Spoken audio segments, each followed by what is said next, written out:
Deep sea divers, what are your horror stories? Free dove to about 160 feet in Dean's Blue Hole in the Bahamas. It's where a lot of the free diving world records are set. Super neat place. Google a picture. Anyway, I'd never really been past 100 feet free diving, but this was the perfect place to do it. No current. There's ropes to keep you straight and allow a slight pull back up.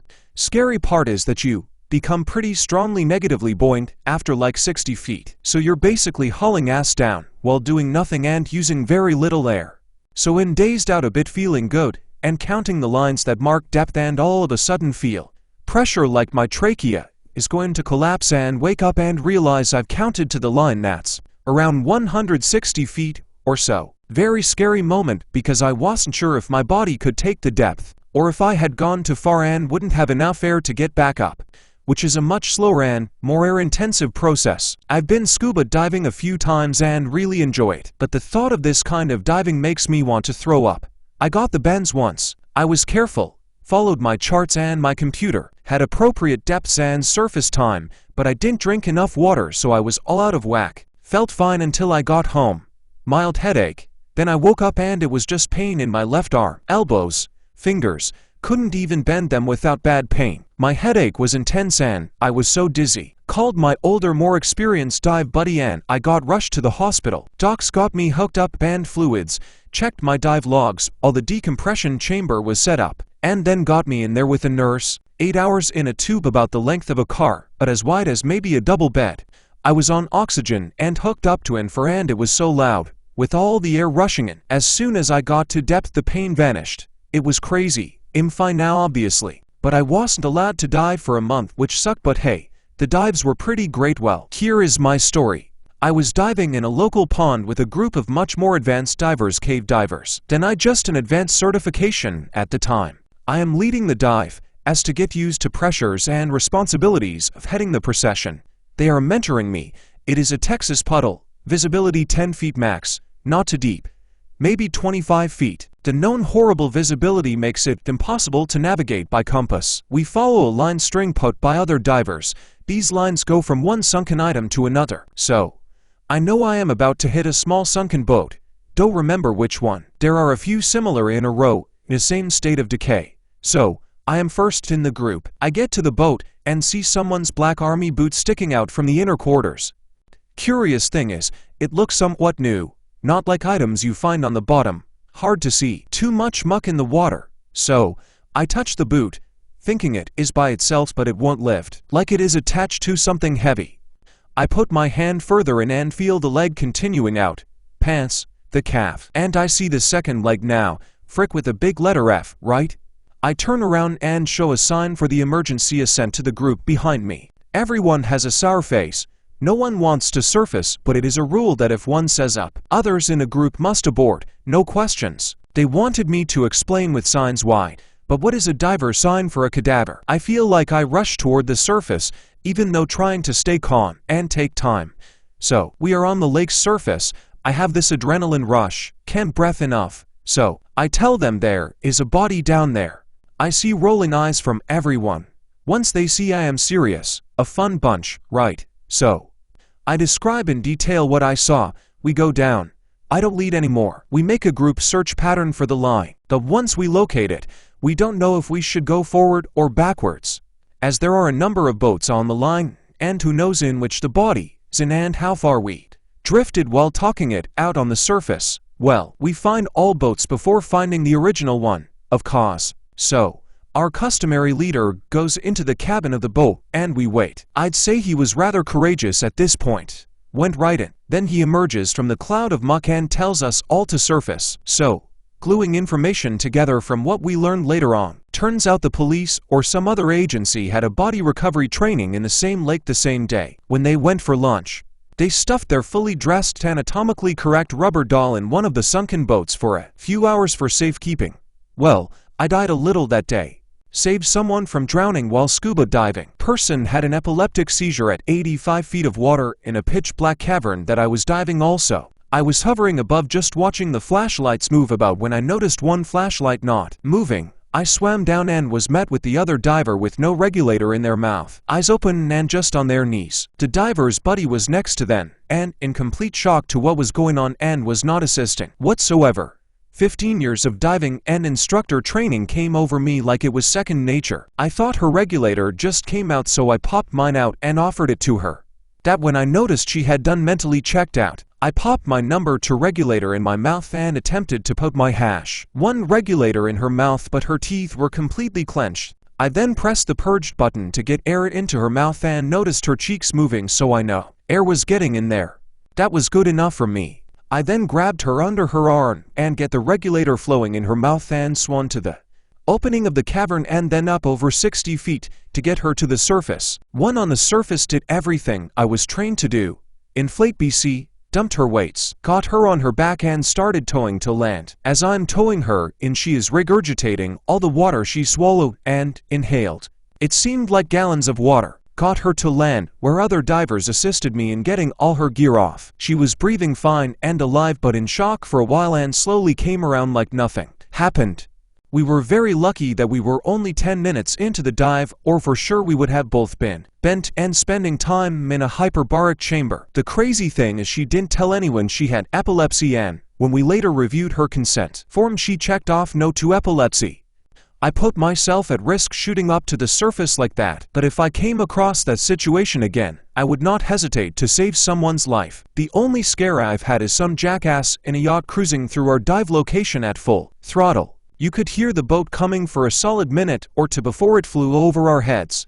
Our boat had a dive flag on it, and we had a buoy with a dive flag on it. They didn't even slow down. Barracuda, sharks, rays, manatees, dolphins, all cool. Humans are way scarier. The Bifford Dolphin diving bell accident. Long story short, some divers came up from an extremely deep dive at an oil drilling rig, and someone screwed up the decompression procedure and opened the door while the chamber was still pressurized at depth. The 4 divers were instantly killed, and the one nearest the door literally exploded, and they found bits of his body all over the oil rig. So, next time someone tells you that people don't explode in decompression chambers like you see in the movies, tell them they're wrong. The North Sea Divers Alliance, formed by early North Sea divers and the relatives of those killed, continued to press for further investigation and, in February 2008, obtained a report that indicated the real cause was faulty equipment. Claire Lucas, daughter of Roy Lucas, said, "I would go so far as to say that the Norwegian government murdered my father because they knew that they were diving with an unsafe decompression chamber." 16. The families of the divers eventually received compensation for the damages from the Norwegian government 26 years after the incident. Edit says was faulty equipment, not diver error. For what it's worth, it was a combination of both, although there was no error on the part of the divers, but rather the tenders. Bifford Dolphin had chambers designed in the 70s that lacked failsafes that would have prevented the operator error that caused the incident, but operator error was the root cause. This is newly added nightmare, sucked through a tiny hole, not me but my brother, and not deep sea, sorry, he was 18. Part of the dive club at his school. They went on a diving trip. The crew that handled the dive counted heads wrong, and halfway through the dive the boat went back to shore without them. So there they were 2 kilometers from shore with their only option to swim back. There were about 5 of them, 2 girls 3 guys, all of them between 15 to 18 Oh, about halfway through one of the girls couldn't swim anymore and started crying. My brother along with another guy swam with her, dragging her along, making sure she didn't drown. Everyone made it out okay. Worst part, school tried to hide it, and had the audacity to suspend my brother from school for catching him with a beer while on the trip. Needless to say, they were in deep crap when it came out. Not sure exactly what happened though. They missed the count by 5. Wow, yeah bro. Heck knows how they managed that. They didn't bring the math teacher. I dive a lot, several times a week. My area has a lot of theoretically dangerous things. Sharks and barracudas, morays and stingrays, blue-ringed octopuses, cone snails, box jellies, siphonophores of all kinds, sea snakes, stone fishes and scorpion fishes, venomous catfish, crown of thorns starfish, and various sea urchins that can hurt you in several different ways, titan triggerfish, and so on and so on. But only one thing has ever got me. Twice, are you ready? Clownfish. Like Nemo, They are territorial and brave and will get in your face if you're near their anemones. I usually respect their space, but I was distracted watching something else a couple of times, and turns out they will actually bite if you don't leave their space fast enough. For real though, I don't have particular horror stories, but the scariest moments are probably when I get caught in strong currents and have to crawl on the bottom to fight it, going hand over hand like I'm climbing a horizontal wall, despite what a lot of people tend to think, especially looking at the daunting list of dangerous animals in the area. Sea critters aren't your problem, you leave them alone and it's fine. Sea conditions like waves or currents, and above all human error, are the real killers. Edit. I just remembered an incident that did scare me. It was a human error, equipment failure issue. When you're diving, you want to ascend to the surface slowly. This is because under pressure your blood and tissues can hold more gases, in particular inert nitrogen from your compressed air dissolved in it, than when you're at the surface. And as you ascend to the surface, these dissolved gases have to return to being gases. If you're slow, you just breath it out as you come up. But if you're too fast, they turn into bubbles of gas in your arteries and veins before they can be vented out. This causes embolisms as well as decompression sickness.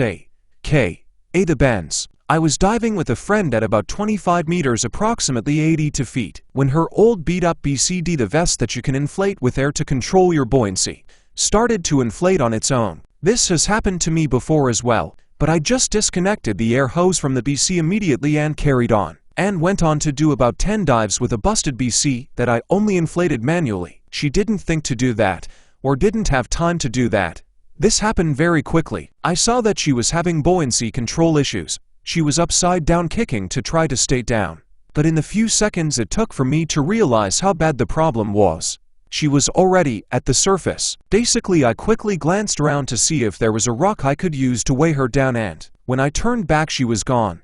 I followed her up, but not too quickly, and even so my dive computer was beeping warnings at me. When we met up, I wondered why she didn't use her dump valve. There is a valve at the bottom of the BC exactly for releasing air when you are feet up, especially since she was experienced and should know to do that. Then I saw that the string you pulled to open the valve was missing, so it was literally impossible to dump the air when oriented that way. So check your gear before you use it. I was pretty worried that she would come down with the bends, but she was fine. People are often worried that I dive alone a lot, but honestly all of my scariest and most anxious moments were problems occurring with other people. Only thing that really scares me is lung expansion injuries. So the one time I was freaked out was swimming near a wreck at about 100 feet. I lost perspective and buoyancy control, and suddenly realized I had surfaced about 40 feet in 30s or less. Visions of the bends and a popped lung instantly came to mind, and dropped a ton of air from my BC to get back to depth in a hurry. Got a massive squeeze from it in my ears,